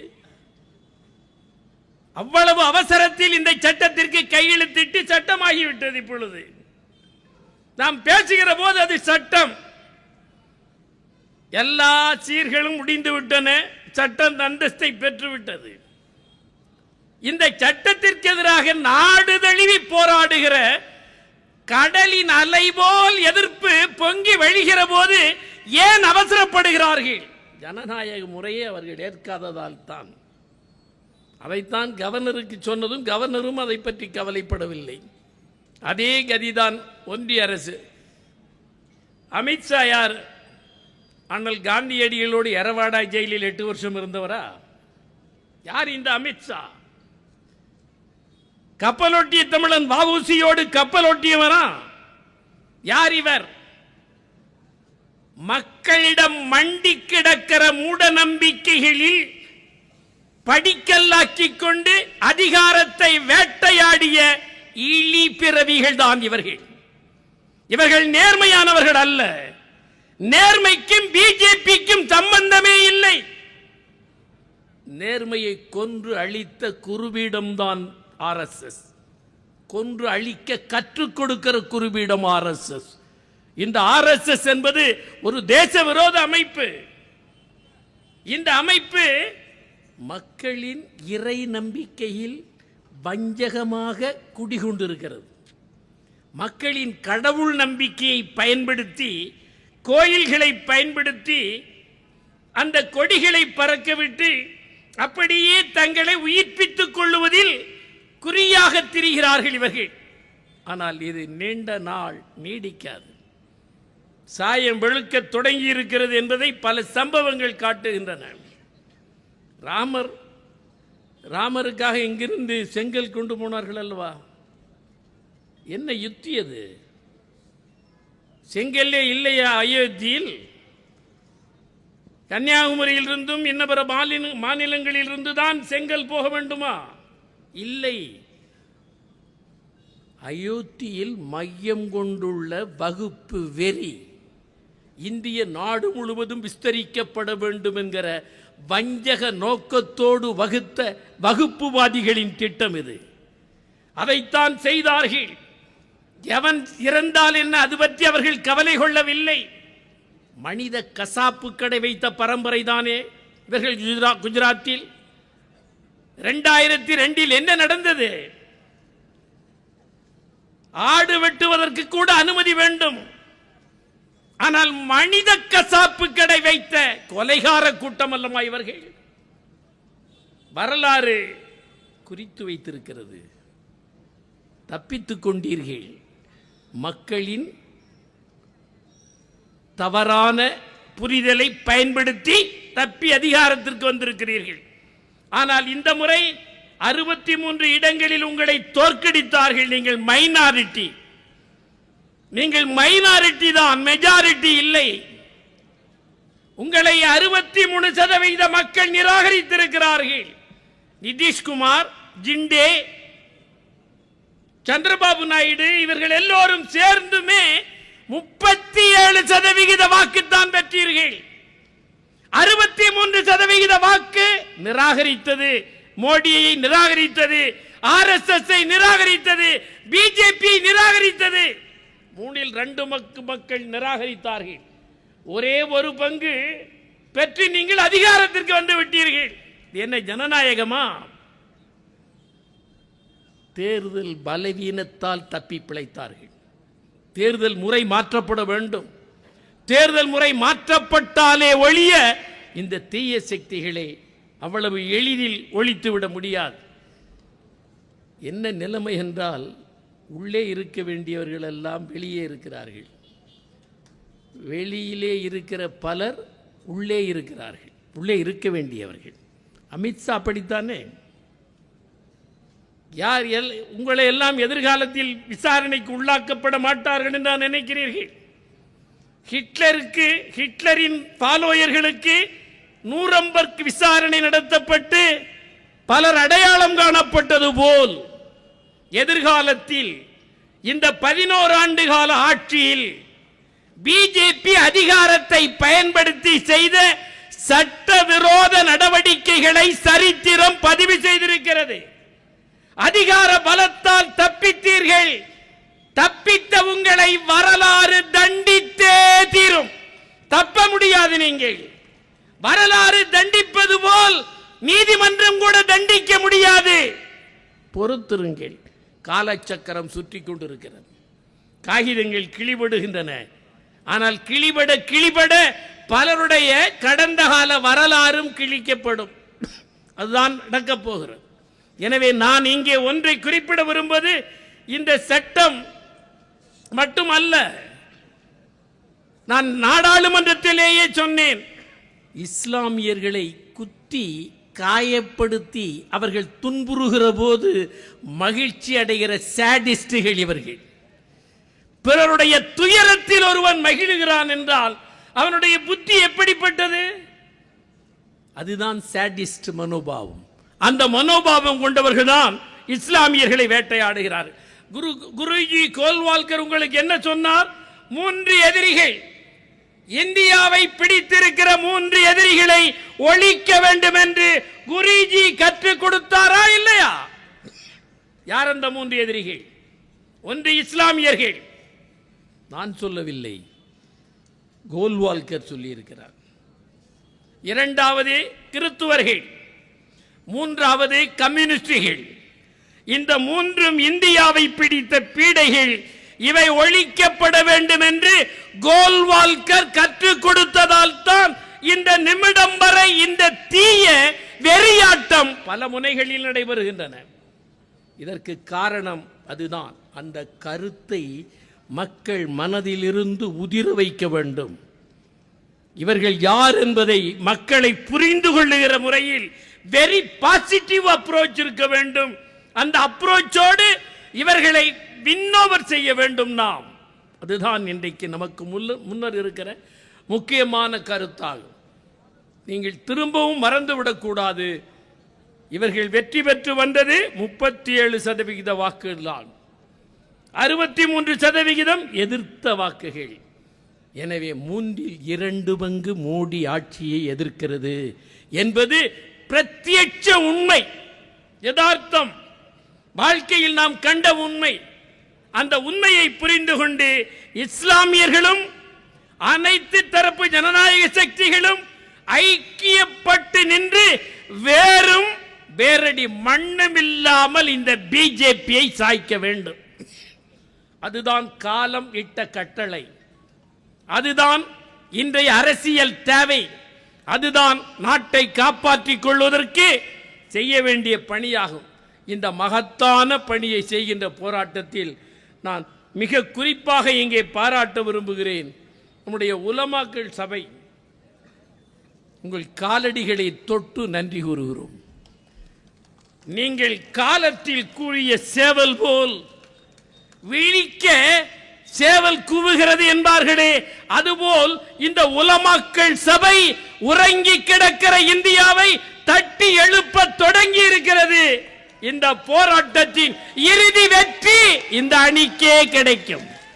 அதை எவனாலும் தடுக்க முடியாது என்பதை வரலாறு மெய்ப்பிக்கும்.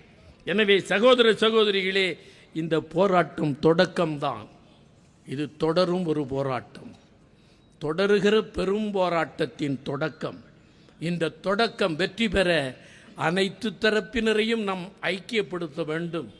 தாழ்த்தப்பட்ட மக்கள், இன்ன பிரபல பழங்குடி மக்கள், எவ்வளவு சாகசம் என்கிறீர்கள். நீங்கள் நல்லவேளை நாடாளுமன்றத்திற்கு பார்க்க போக வாய்ப்பில்லை. அங்கு உட்கார்ந்து கொண்டிருந்து இந்த மோடியும் இந்த அமித்ஷாவும் நடந்து கொள்ளுகிற முறைகளும் இதையெல்லாம் பார்த்தால் புத்தனுக்கு கூட கோபம் வரும். அவ்வளவு எரிச்சல் ஊட்டுகிற நடை அவர்களுடைய உடல் நடை.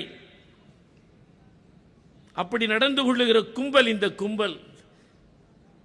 அவர்களில் ஒருவர் தான் நம்முடைய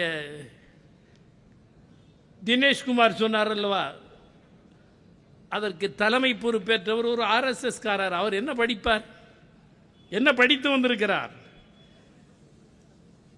வேற்றுமையில் ஒற்றுமையை கற்றுக் கொடுத்த பூமி இந்தியா. பழங்கால எந்த வேதத்தில் அல்லது எந்த சாஸ்திரங்களில் வேற்றுமையில் ஒற்றுமையை வலியுறுத்தியதே தவிர ஒற்றுமையில் வேற்றுமையை வலியுறுத்தியது உண்டா? இல்லை. ஒன்றுபட்டு இயங்க கற்றுக் கொடுத்த பூமி இந்தியா, அதில் ஒற்றுமையை பிளவுபடுத்த கற்றுக்கொண்ட துஷ்ட கூட்டம்தான் இந்த RSS பிஜேபி. எனவே இவர்களை அடையாளம் காட்டுவதுதான் நம்முடைய வேலை.